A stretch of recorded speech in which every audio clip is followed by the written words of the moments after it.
Bienvenidas y bienvenidos a Duda Razonable, el podcast de Fraterna. En este espacio hablaremos sobre lo que acontece a nivel nacional, sobre lo que se juega a nivel estatal y local y sobre todo cuestiones de derecho, porque cuando no todo está dicho es que hay duda razonable. Comenzamos.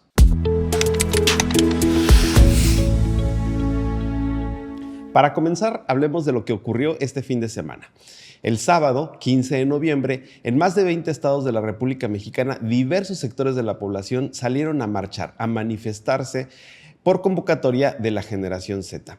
Algunos llevaron como consigna principal su protesta por el asesinato del alcalde de Uruapan, Carlos Manzo. Pero sobre esta manifestación, en Ciudad de México particularmente, una serie de cuestionamientos desde el poder. En el Palacio Nacional se dijo que esta marcha no era legítima, que no era genuina y que era convocada por bots, que era pagada por la derecha, que hubieron 90 millones de pesos para amplificar la marcha y lo que vimos el sábado fue gente que salió a marchar, que no eran todos de la Generación Z, pero también manifestaciones de violencia.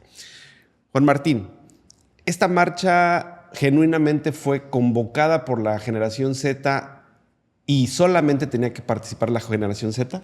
Sobre de quiénes tenían que participar, yo creo que puede participar cualquiera. Lo de cómo fue convocada, quién fue convocada desde antelación, yo les comenté en el programa pasado que ya había una marcha anterior a la de Carlos Manzo que se había convocado antes. Entonces yo me di el arduo trabajo de investigar cómo fue el proceso cronológico con el que empezó a nacer la movilización de la Generación Z, que no viene desde México, viene desde Nepal, con el levantamiento de jóvenes contra el Palacio de Gobierno cuando lo tomaron e incendiaron. Y desde entonces en otros países ha empezado la movilización de la Generación Z con bandera del personaje que ya todos conocemos y no voy a mencionar porque no sé pronunciar su nombre. Y todo en México comenzó el 3 de octubre a partir de una noticia de parte de TV Azteca donde lanzan un reportaje sobre la misma Generación Z tomando Nepal. Después, el 7 de octubre, Salinas Pliego comparte un video político de un influencer llamado Carlos Bello, que por cierto su madre quería quedar en filas de Morena y no lo logró, donde empezó a activar una exposición muy grande sobre el tema. Para el 12 de octubre, el mismo Carlos Bellos anuncia una organización de marcha sin motivos muy claros, pero ya dando rienda a la Generación Z. Y para octubre, en su primera quincena, se crean las cuentas Generación Z, MX, etcétera, con uso de imágenes de inteligencia artificial. Para la segunda quincena, se empiezan a activar cuentas masivas de influencers y de TikTok y Facebook. El 1 de noviembre sucede un suceso que ya todos conocimos, que fue el homicidio de Carlos Manzo y una narrativa que cambió las marchas de desapruebo al gobierno hacia la inseguridad por el tema de Carlos Manzo. En los principios de noviembre se empezó a ver una participación abierta de grupos políticos del PAN, PRI, María Rosa, Comentócratas y el símbolo de los mismos de la Generación Z. Y esta campaña ya inorgánica, a mi parecer, siguió de octubre a noviembre continuo hasta el 15 de noviembre, donde se vieron estas mismas figuras de partidos en estos lugares y también se acusó que veían personajes que no eran completamente jóvenes. A mí no me interesa genuinamente si eran jóvenes o no. A mí lo que me interesa es el origen de la manifestación. Yo creo que cualquiera tiene el derecho de manifestarse. Paulo, la presidenta Claudia Sheinbaum desde la mañanera dijo que eran un montón de bots, desacreditó, minimizó. Por lo que vimos el sábado pasado, no solamente en Ciudad de México, sino también en Guadalajara, en 25 estados, en Puerto Vallarta mismo. ¿Tú crees que esta fue una manifestación legítima sobre la situación que vive nuestro país? Pues, hablando de derechos humanos, técnicamente toda manifestación es legítima. Sí, como mencionaste, la presidenta intentó minimizar al total la marcha sobre la Generación Z. Sin embargo, hay que tomar en cuenta que ella solo hacía referencia al Zócalo. Así como ella y Noroña mencionaban que no, pues es que todos eran puros bots, pudieron ver que el Zócalo estaba vacío. Pero si veíamos en diferentes avenidas y en diferentes estados, estaban llenísimos, o sea, estaban atascados de gente, era demasiada gente la que... Veíamos videos en donde personas ni podían ni caminar de tanta presencia que había de personas, pero esta fue su estrategia, enfocarnos, el Zócalo estaba vacío, que realmente no estaba tan vacío, era una gran cantidad de personas. Igual como mencionaba Juan, y tú también, la presidenta decía, es que son bots. Inicialmente surgió en Nepal, se pasó aquí a México porque veíamos en videos, a mí me tocó ver en TikTok, sobre las manifestaciones que sucedieron en Nepal y todos los comentarios, hay que hacer eso en México, hay que hacer eso en México, bla, bla, bla. Se organizaron para hacerlo el 15 de noviembre. Se dio. Yo la verdad pensé que no se iba a organizar tantas personas en tantos niveles en diferentes estados de la República y fue la verdad bastante algo que sí sonó a nivel mundial, o sea, sí se hizo noticia internacional. Aquí en México muchas personas participaron, mencionaban, no todos eran de la generación Z, porque como sabemos la generación Z abarca aproximadamente del 97 al 2009, me parece, personas de entre 25 y 15, 16 años. Pues sí, en los videos veíamos a personas de casi 60 años. A uno muy conocido expresidente. A Vicente Fox. A Vicente Fox, que para la verdad, muchos no creemos que la verdad esté en sus mejores años. Por eso yo hacía la pregunta, ¿fue una marcha a la que solo tenían que ir integrantes de la generación Z o fue convocada por la generación Z y podía ir cualquiera? Fue convocada por la generación Z. Inclusive... Espérame. Inicialmente fue convocada por la generación Z, ya que fue la generación Z la que a partir de las movilizaciones que hubo en Nepal, producto de la prohibición de las redes sociales, cosa que se va a dar también aquí, fue que se dio esta movilización. Más personas se integraron, eso es válido evidentemente, pero yo creo que el problema fue cuando se empezaron a integrar, porque evidentemente les beneficiaba hasta cierto punto figuras políticas. Volviendo a esta participación, muchas personas ponían en duda lo apartidista de esta marcha, porque lo que se buscaba era la ciudadanía en contra del gobierno, no un partido político en contra de otro. Y al hacer la participación de figuras como pues, Vicente Fox, que fue literalmente el presidente por parte del PAN. Pero ¿qué otro militante de un partido de oposición relevante pudimos ver en estas manifestaciones? En las manifestaciones no tengo como tal el dato, pero sí sé que bastantes personas en el Congreso, en la Cámara de Diputados, se sumaron a la convocatoria. Se sumaron a la convocatoria. El empresario, el que siempre se subían al estrado con la camisa, con el logo de la manifestación. Que el logo de la manifestación, como mencionó Juan, tuvo un cambio, ya que originalmente era simplemente el logo de esta caricatura de One Piece, con el gorrito del personaje. Pero después del 1 de noviembre, con el asunto de Carlos Manzo, se cambió el logo y se le puso el gorrito, el sombrero que usaba Carlos Manzo. Ahora, la presidenta dice que esto no es representativo de nada. Incluso en la conferencia mañanera sacó otra vez la encuesta que la pone con más del 70% de aprobación.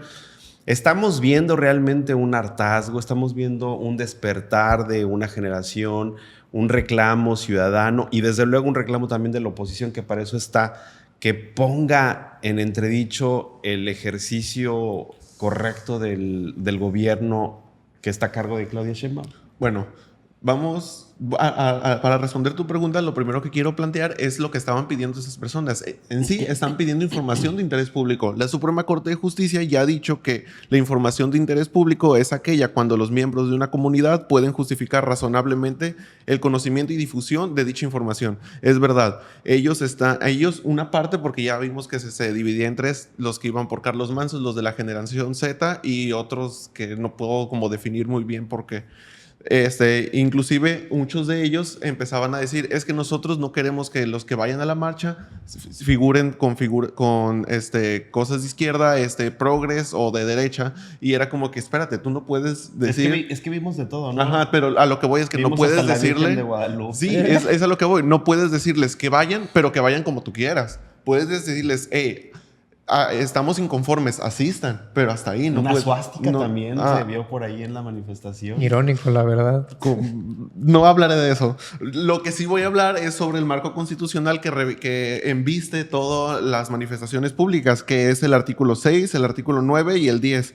Y entre ellos hablan que las manifestaciones pacíficas son aquellas que no perturban el orden público, pero sí buscan demostrar el descontento. Y a nivel convencionalidad internacional, el artículo 19 del Pacto Internacional de Derechos Civiles y Políticos reconoce claramente la libertad de expresión, pero sí la limita, como también lo hace la Constitución, en el nivel de seguridad nacional, orden público y cuidado a la moral pública, que no sé si hemos hablado sobre la moral pública, que es como medio vaga. Y finalmente la Declaración Americana de los Derechos y Deberes del Hombre habla en su artículo 4 y 21º igual sobre los derechos y restricciones que se buscan garantizar en las marchas públicas. Ahora, parecía que el movimiento que encabezaba López Obrador, un movimiento social que se volvió político y después partidista, tenía el monopolio de la manifestación. ¿Será que eso es lo que no entiende un poco la presidenta, que puede haber otras personas que tienen la libertad y el derecho de salir a la calle a protestar, Paolo? De hecho, fue algo que se hizo muy viral en las redes sociales últimamente. Fotos de Claudia Sheinbaum en su juventud manifestándose en contra del poder, de la representación del pueblo, que son básicamente los movimientos que estamos viendo ahora. Y la gente dice, en su momento, cuando ella era la gobernada en contra del gobierno, la manifestación, los movimientos por parte de los jóvenes... Era válida, legítima. Era válido, era legítimo, era real. Bueno, en ese momento no existían los bots, así que no podían poner esa excusa. Pero es este discurso que todo el mundo da. Una vez que tú eres ya el que está en el poder, la cosa cambia. Porque es una frase que se hizo muy popular cuando entró este gobierno, que el problema no era el privilegio, el problema es que ellos no tienen el privilegio. Pues como dice el dicho... Igual me gustaría agregar como dato que existe una lista a nivel mundial, que me parece que es la lista de aprobación de líderes mundiales, que actualmente y por mucho tiempo ha sido liderada en el top número 1 por el presidente de la India. Sí.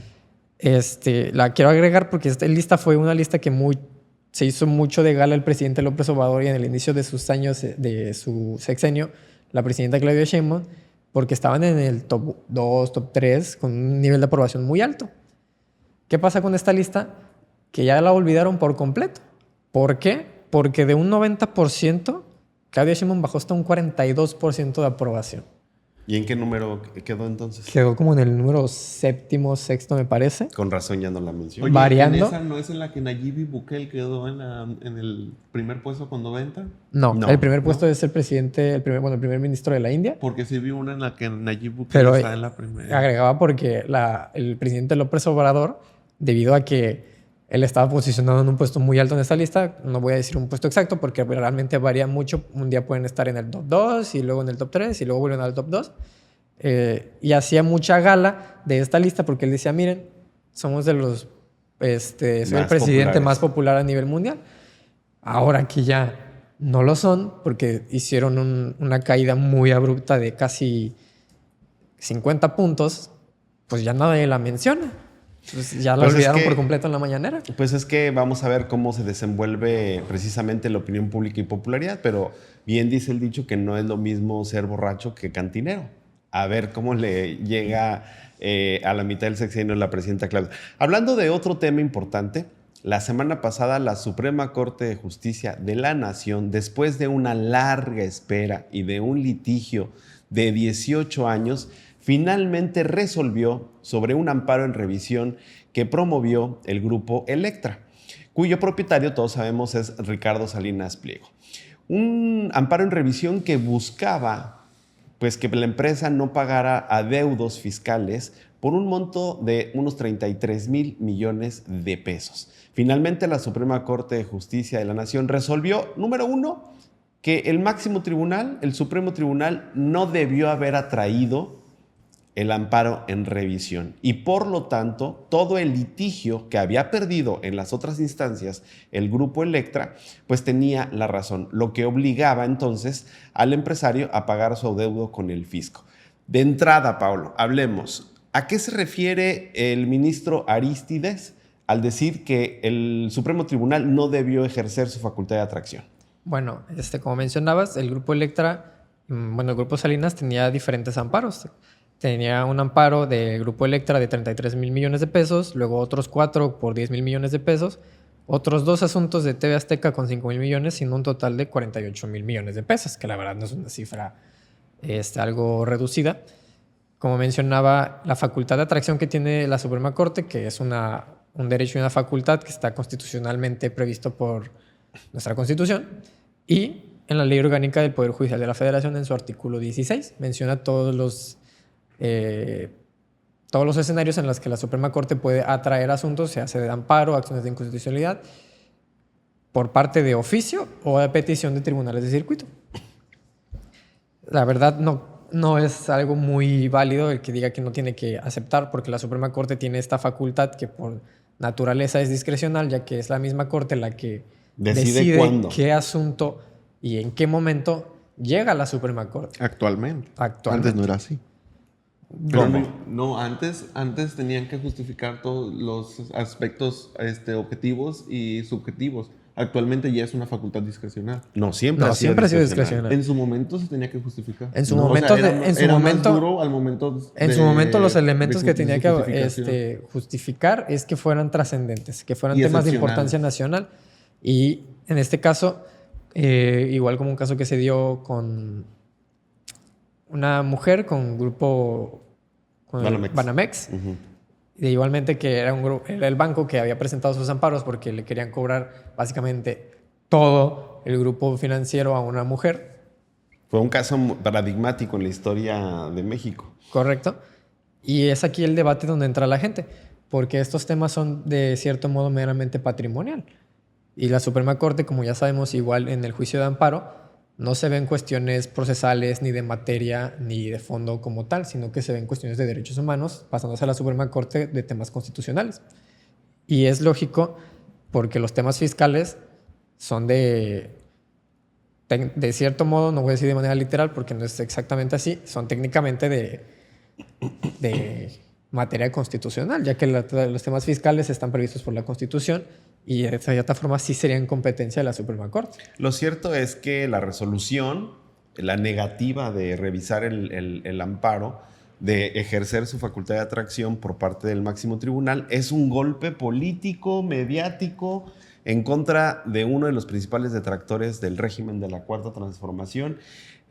La presidencia dice que hay justicia, pero Ricardo Salinas dice que buscará otras instancias, las internacionales y las locales. Pero ¿qué camino le quedaría entonces al empresario Juan Martín? Bueno, antes de seguir, terminar lo que opino de la facultad de atracción, yo sí creo que tuvieron que haberlo traído, pero me parece muy inteligente lo que hicieron. Al no traerlo, logran su cometido y aparte se quitan el tema de tener que tratarlo directamente en pleno, ¿no? De discutirlo a fondo, ¿no? Ajá, es como cortamos el tema de cabeza y no lo tengo que seguir. Pero yo sí creo que no es nada similar al tema del que comentas sobre el contrato de depósito del que estabas hablando.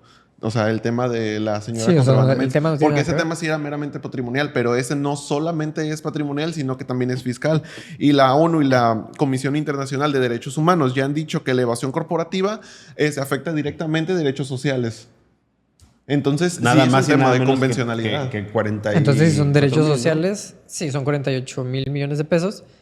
Entonces, más a mi favor, si son temas que al momento de convertirse en fiscal, tienen una vulneración al derecho social, son derechos humanos, derecho constitucional. Entonces, en ese caso, sí, la Suprema Sí, Corte debería es que tener yo no estoy totalmente... negando de eso. Yo lo que estoy negando es que me parece astuto, por lo menos Sí, porque al final de muy cuentas... discreto, que lo hayan cortado de cabeza diciendo, pues no estoy facultado para traerlo. Espérame, tuvieses que haberlo traído, tuvieses que haberlo discutido. ¿Por qué no te metes en la discusión? Y aparte otra cosa que se dio mucho debate fue que echaron abajo el impedimento que tenían la ministra Batres y la ministra Esquivel de conocerle los amparos de Salinas. Ah, eso es muy importante. Porque Sí, porque inclusive ya anteriormente Pero expliquemos ellos ya se primero. lo habían quitado. Expliquemos primero. Es decir, cuando una de las partes considera que el impartidor de justicia tiene un conflicto de interés o ha prejuzgado sobre el caso o cualquier razón que no le permita ser imparcial en su resolución, debe pedirle excusa. Sí, Y claro. eso y en desde este caso- primera Y sí instancia, se le ¿eh? habían concedido a Salinas Pliego respecto a Lenia Batres, que sin revisar el asunto se había manifestado públicamente una y otra vez en contra del empresario. Y entonces ahora no importó. Sí, porque en la reglamentaria del artículo 103 y 107 de la Constitución, que es básicamente la ley de amparo, en su artículo 51, es donde empieza el capítulo de los impedimentos, excusas y recusaciones, que menciona que los ministros y ministras de la Suprema Corte y los demás magistrados de circuito y jueces de distrito y demás autoridades deberán excusarse cuando ocurran en cualquiera de las siguientes causas de impedimento. Ese mismo artículo tiene aproximadamente, me parece, son 15 fracciones en las que menciona diversas situaciones en las que un juez deberá excusarse, deberían presentarse recusaciones o haya algún tipo de impedimento. Y en un caso, me parece que es la fracción 14, se me hace un punto interesante porque menciona un cierto grado de enemistad o de amistad. Exactamente. Pues es un conflicto de interés. Y que Y ya a había fin de sido cuentas son pública. conflictos de intereses. Pero quítale la capacidad de conocer del asunto a la siguiente presidenta de la Suprema Corte de Bueno, y Justicia. aparte, pero- el Pleno de la Suprema Corte anterior ya habían decidido sobre que la ministra Batres y Esquivel no debían conocer que sobre el excusarse. tema de amparo. No, Pero- no debían excusarse, sino que más bien declararon que tenían un impedimento y no podían conocer sobre los asuntos. Cosa que Pero la a Suprema final de Corte actual cuentas, tiró abajo. a final de cuentas, me parece que no aplica ni la recusación ni la excusa porque pues no se metieron de fondo al asunto.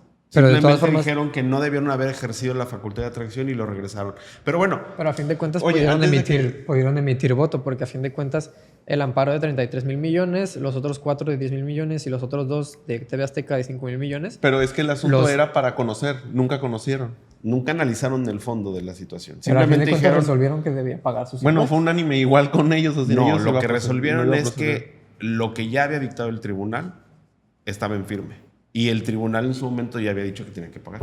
Por eso, al momento de que la Suprema Corte pueda Regrese el asunto. regresa el asunto, se supone que en esa votación no debieron haber participado ellos. Pero porque ¿cuál era asunto- votación? No hubo nunca una votación para conocer del fondo o una discusión. Lo que hizo fue no va a conocer del asunto. Lo que No se es había dictado procedente. antes fue correcto, fue conforme. Sí, a ley. pero Pero tienen que entender definitivamente- que de todas formas, al momento de que sea un asunto relacionado con una persona y las personas del ministro ya estén impedidos, de cualquier forma no pueden conocer el asunto, porque incluso si es... No conocieron. No Por revisaron el eso, asunto. incluso si es de desecharlo, es conocerlo porque no pueden... No desecharon, negaron la facultad de atracción. De todas formas no pueden entrar porque son personas Es que que- están impedidas. No, porque no están debatiendo sobre el asunto, están debatiendo sobre el procedimiento. De hecho, Y Yasmín el Esquivel, procedimiento- cuando habían generado discusiones antes de que se tocara ese tema, ella ya se había retirado cuando sí se tocó fondo del asunto. Ella sola. Lo de Lenia Batres es indefendible, no lo voy a defender. Que se defienda sola. Bueno, yo creo antes de que Tener- cierres, hablar sobre el golpe que es Político. el golpe político. A ver, el artículo 31 de la Constitución, en su fracción cuarta, sí dice que todo organismo privado tiene que contribuir al gasto público. A mí me parece que el premio que se le dio a Salinas fueron los 18 años que se dilató el asunto. Y a mí me parece que el premio que obtuvo López Obrador y el gobierno actual fue que cayera justamente en el día del cumpleaños la resolución. Pero aquí hay que hacer énfasis que puede que sí haya sido una estrategia para dilatar el proceso.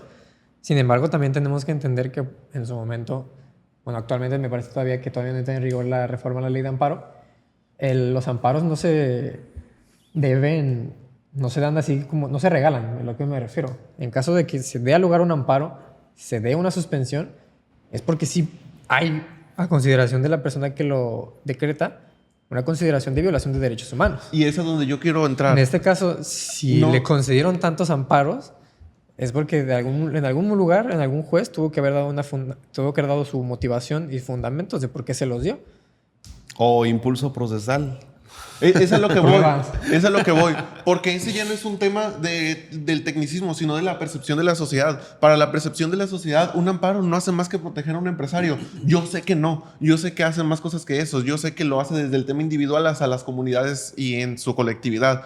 Pero a ver, una persona que 16 años estuvo evadiendo impuestos para la sociedad, eso es a veces inaccesible. A veces hay gente que no tiene acceso. Sí, ni la siquiera a la segunda conversación instancia. definitivamente no le es favorable en ese sentido al empresario.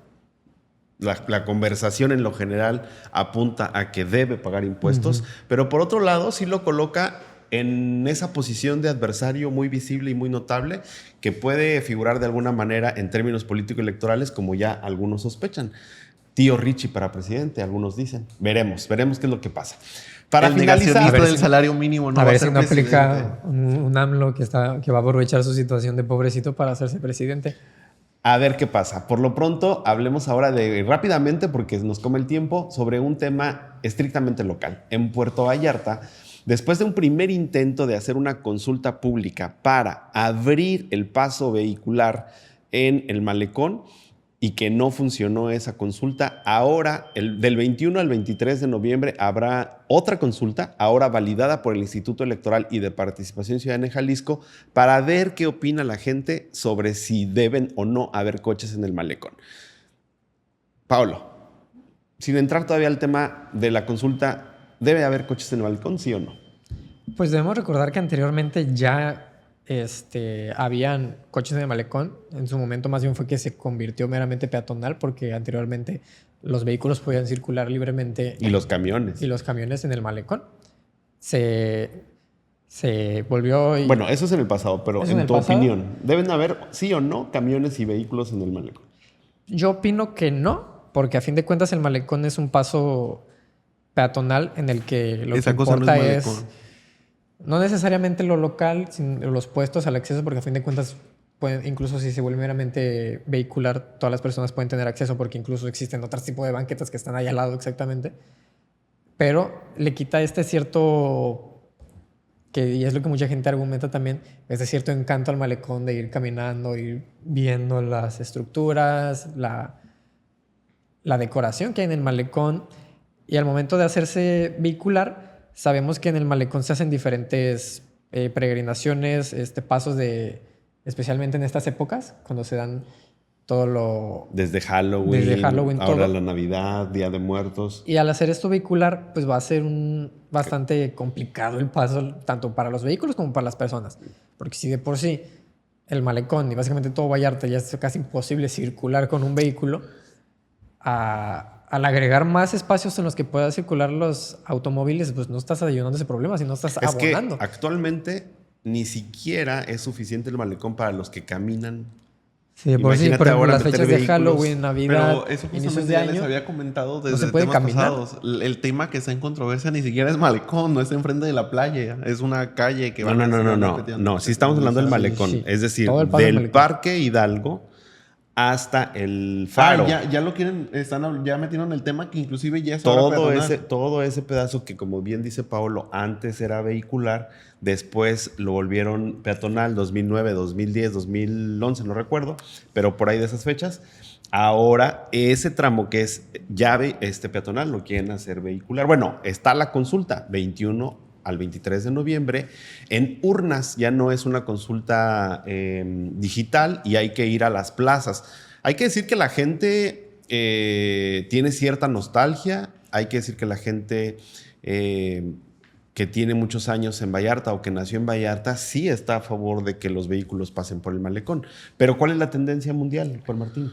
La tendencia mundial primero en temas de movilidad es primero el peatón, después el transporte público y después el automóvil, hasta el último. Y si hay inclusive otro tipo de transporte público, aparte de los de ruedas, inclusive metros, teleféricos y todos más, están inclusive arriba del automóvil. Aún en lugares les colocan inclusive pasillos propios. Pero ahorita nos estamos entrando en el peatón.